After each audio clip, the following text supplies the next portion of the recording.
Welcome to Kloudio's Redshift integration setup tutorial. Begin by logging into your Kloudio home dashboard and select Connections. Next, select the Add New Connection button on the top right corner of your screen. Then select the blue Setup button under Redshift to get started.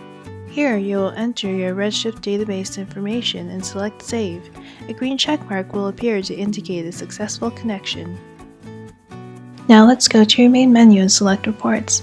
Then select Add New Report at the top right corner of your screen and choose Report Builder in the drop-down. To build your custom report, start by selecting the Redshift connection you created. Then select your preferred schema.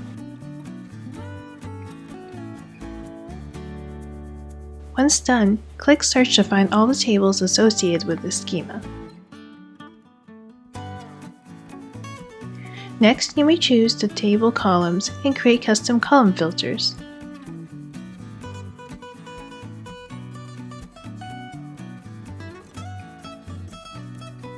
After you're done customizing your report, ensure to name your report and save your work.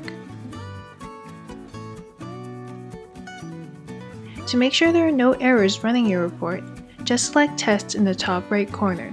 Congratulations! You have successfully created a Redshift report and it's ready to be exported.